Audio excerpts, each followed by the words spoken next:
Hello there. Are you ready to hear more exciting adventures about Thomas the Tank Engine and his friends, written by Christopher Awdry?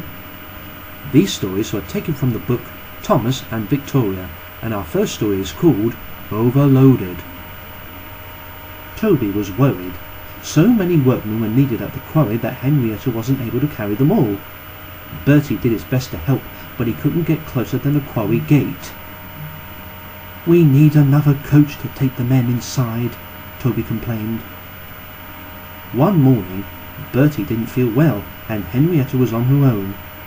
More and more workmen climbed into her. "Help!" Henrietta exclaimed. "I shan't be able to move." "We can't either," grumbled the workmen. "We're too squashed together." Henrietta had a balcony at each end, and soon even these were packed. She was fuller than ever before. Toby had a hard job starting. "Come on, come on, come on, come on!" Toby fussed impatiently. His wheels slipped on the damp rails. People in the street stared as the train struggled past. Toby rang his bell cheerfully, but Henrietta wasn't so happy.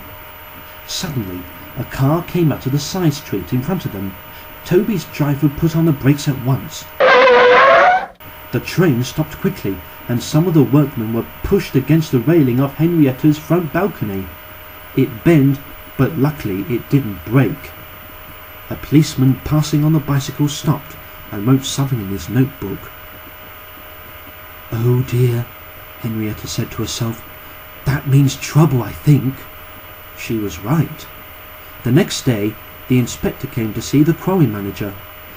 "There is a by-law, sir," he said, "which says that passengers should not be carried on the end balconies of railway carriages." "I'm sorry, Inspector," the manager said. "It doesn't usually happen, but the bus couldn't run today."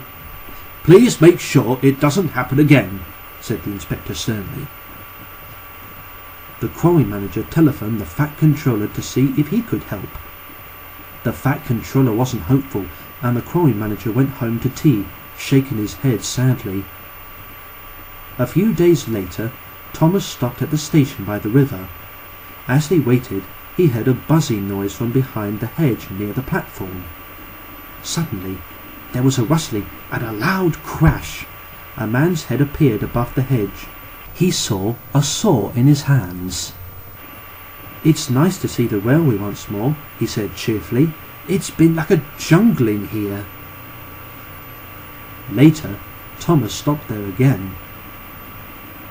"Hello?" said a shaky voice. Thomas was puzzled, but his driver had heard it too. He looked over the hedge and saw a very old, very broken-down railway coach. "What's your name?" asked the driver. "Victoria," replied the coach shyly. "Are you Thomas's driver?"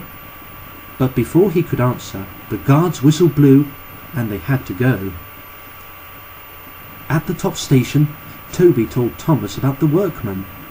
"I really need another coach," he said sadly. "But we've just found one," said Thomas excitedly.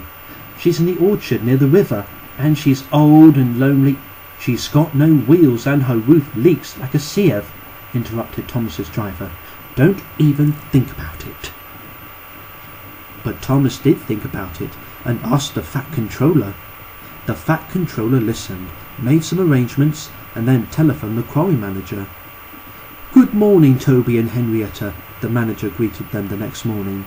"It's going to be all right," he went on. "The Fat Controller says don't worry about another coach, because he has something up his sleeve."